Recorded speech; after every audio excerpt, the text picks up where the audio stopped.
हम जो है एक गलत ट्रक की बत्ती के पीछे पड़े हुए हैं, डेट डेट डेट। और वो ऐसे फंसे कि उन्होंने आपको बजट में ऐसे ऐसे टैक्स लगाया कि नानी याद करवा दी। अगर ऐसा ही रहा तो 20 साल में मैं पाकिस्तान को वर्ल्ड मैप पे नहीं देख। एक वक्त आएगा जब लोग कहेंगे कि पाकिस्तान होता था। हम 93 से 92 से जब पैसों की कमी होती है हम प्राइवेटाइज कर देते हैं, चीज़ें बेच देते हैं, असासे बेचते हैं, स्ट्रेटेजिक एसेट्स भी हमने बेचे हैं। पीटीसीएल बड़ा स्ट्रेटेजिक एसेट है, वो हमने गैर मुल्कियों को दे दिया। क्या पता है कि वो कंपनी जो है कल इंडिया ना खरीद ले। एडमी ताकत एडमी ताकत एडमी ताकत को यहीं चला लो, फिर पाकिस्तान ही उड़ जाए, खत्म हो जाए कहानी भाई। In a full blown debt crisis Shahbaz Rana साहब रिसेंटली उन्होंने ट्वीट किया, उन्होंने कहा कि जी इफेक्टिवली गवर्नमेंट जो है वो डिफॉल्ट कर चुकी है और बस ये है कि उसको हम अनाउंस नहीं कर रहे और हम जो है उसको सीरियसली नहीं ले रहे। बट जब आपको 16 अरब के रोल ओवर्स लेने पड़ रहे हैं तो अफेक्टिव डिफॉल्ट ऑलरेडी आप कर चुके हैं। आईएमएफ की मोटी मोटी शरायत के अंदर जो थे, कोई भी शर्त पूरी नहीं हुई तो स्टैंड बाय एग्रीमेंट की रिपोर्ट क्या गई होगी? पाकिस्तान की क्रेडिट रेटिंग को खत्म करें। लेकिन दो तरह के मैंने आपको बताया था, एक होता है स्टैंड बाय एग्रीमेंट और एक होता है बोर्ड लेवल।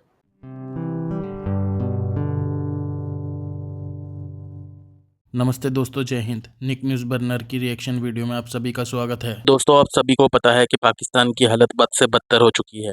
भीख मांगकर अपना गुजारा करने वाले पाकिस्तान को अब भीख मिलना भी मुश्किल हो चुकी है। दोस्तों, आईएमएफ ने पाकिस्तान को जो सितंबर में भीख देनी थी, वो आईएमएफ अब इनको भीख नहीं दे रहा है। दोस्तों, अब तो पाकिस्तानी अवाम भी कहने लगी है कि 2047 तक पाकिस्तान दुनिया के नक्शे से मिट जाएगा। दोस्तों, जो पाकिस्तानी पीएम है शहबाज शरीफ, जो भिखारी नंबर 1 है, वो ये कहता है कि अब हमारा प्रोग्राम ये आखिरी प्रोग्राम होगा और हम खूब जी जान से मेहनत करेंगे। हम जज्बे वाली कौम है और ये जज्बे वाली कौम कितनी मेहनत कर ले लेकिन फिर भी ये भीख ही मांगेगी, क्योंकि इनके खून में धोखाधड़ी, चालबाजी, इस तरह की चीज़ें रहती हैं। ये लोग अपनी ही आवाम को बेवकूफ़ बनाते हैं, धोखाधड़ी करते हैं और उन्हें ठगते हैं। और दोस्तों, इस कटोरा शरीफ ने अपनी 35% की आवाम को भीख मांगने पर मजबूर कर दिया है। खुद तो भीख मांग रहा है, उनसे भी मंगवा रहा है। वैसे भी पाकिस्तान में भीख मांगने में नंबर 1 है, क्योंकि पाकिस्तान की जीडीपी से भी ज़्यादा भिखारी बाहर के फॉरेन कंट्रीज़ में घूम रहे हैं, जो पाकिस्तानी भिखारी हैं। तो वो पाकिस्तान की जीडीपी से भी ज़्यादा उनकी इनकम है। और दोस्तों, आने वाले समय में पूरा पाकिस्तान ही भीख मांगेगा और पाकिस्तान भीख अपनी गलत हरकतों की वजह से मांगेगा। फॉरेन कंट्री में भी तो ये भीख ही मांगते हैं। तो दोस्तों, देर न करते हुए चलते हैं आगे की वीडियो की तरफ और देखते हैं पाकिस्तानी रिएक्शन। धन्यवाद। देखिए, पाकिस्तान से इस वक्त generally economy is missing. World में सबसे ज्यादा जिन लोगों ने अपनी कंट्री से डिपार्ट किए तो पाकिस्तान ने टॉप। सऊदी अरब, यूएई से आप जाते हैं मांगने। अब वैसे तो कहते हैं they are friendly countries, but जब वो आते हैं when in terms for negotiation, ये चाइना के आपने आईपीपीज लगाए हैं, वो कहते हैं हमें टैक्स फ्री करें जब तक उसकी प्रोजेक्ट की लाइफ है, हमें रिटर्न जो है मैक्सिमम दे।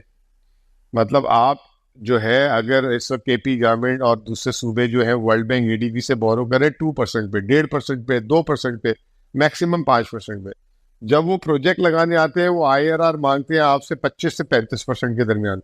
फिर वो ओवर इनवाइस करते हैं उसको, फिर उसको कहते हैं कि टैक्स फ्री करो, डिविडेंड फ्री करो, रिपैट्रिएशन रियल टाइम पे करो। तो ये this is not a friendly country deal, to be very honest, this is rip off. जिसको आप दोस्त ममालिक कहते हैं, वो आपके दोस्त ममालिक नहीं है। मेरी इकोनॉमी के सब्जेक्ट के अंदर कभी भी सऊदीया और यूएई मेरा दोस्त ममालिक नहीं रहा। मैं मईशत की जुबान में इसको कहता हूँ, they are the American agents.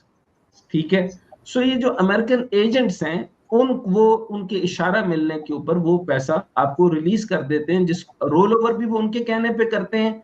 1.2 का अगर आपको वो तेल दे रहे हैं, $2 अरब का, 1.2 अरब डॉलर का अगर वो तेल दे रहे हैं इसकी इतनी मालियत का, तो भी वो आपको उनकी वजह से मिल रहा है। अब रही बात आपकी आईएमएफ की मोटी मोटी शरायत के अंदर जो थे, कोई भी शर्त पूरी नहीं हुई तो स्टैंड बाय एग्रीमेंट की रिपोर्ट क्या गई होगी? पाकिस्तान की क्रेडिट रेटिंग को खत्म करें।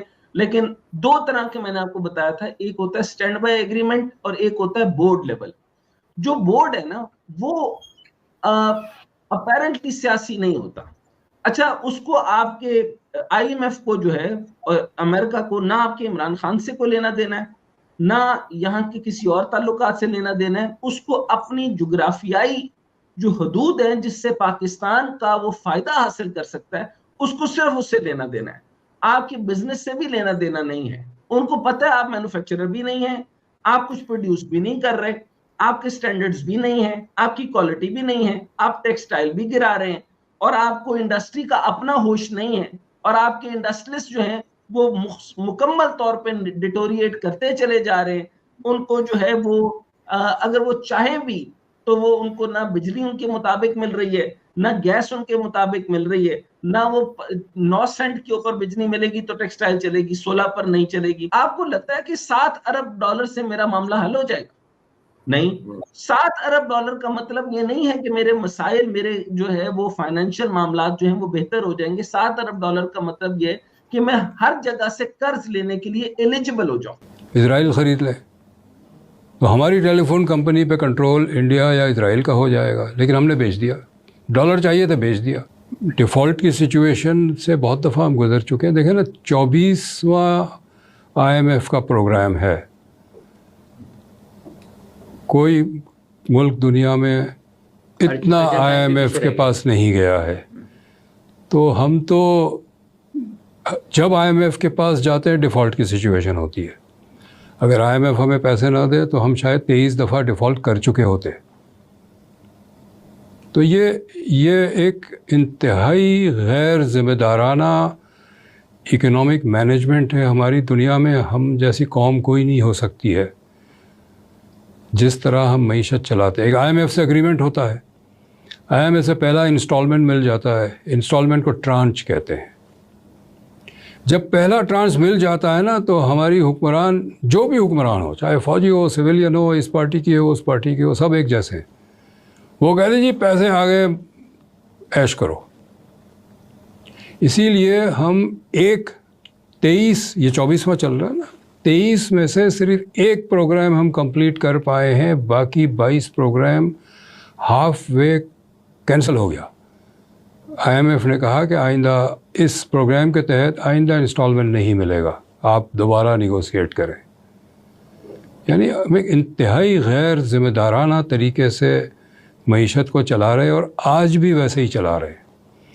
ये पूरी जो हमारी हुकूमती टीम है, चाहे फ़ौजी हो या सिविलियन हो, ये नाअहल है हुकूमत चलाने के लिए, मईशत चलाने के लिए। ये सारे जो दोस्त ममालिक हमारे हैं, इनका पहले ये होता था कि IMF से एग्रीमेंट कर लें तो फिर हम दे देंगे, क्योंकि IMF की एग्रीमेंट जो है एक किस्म की गारंटी होती है कि चलो ये मुल्क जो है डिफ़ॉल्ट नहीं करेगा। अब ये उलट हो गया है।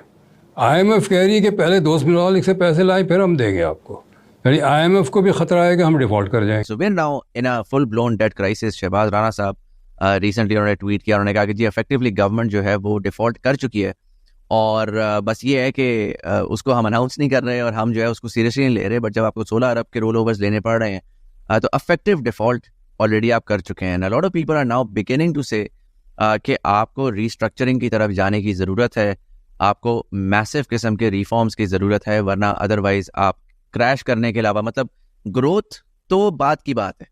अभी तो क्वेश्चन ये है कि क्या हम क्रैश की तरफ जा रहे हैं या क्या हम बस इसी तरीके से जो है वो लड़खड़ाते हुए बस ड्रैग करते रहेंगे, या ग्रोथ तो आई वुड से फेज 2 है। दोस्तों, अगर आपको हमारी वीडियो पसंद आई है तो प्लीज़ लाइक ज़रूर करें और साथ में शेयर करना ना भूलें। और साथ ही दोस्तों, ऐसी ही लेटेस्ट वीडियो देखने के लिए हमारे चैनल को सब्सक्राइब करें, साथ ही बेल का आइकन जरूर दबाएं ताकि सबसे पहले आपको हमारी वीडियो की नोटिफिकेशन मिल सके।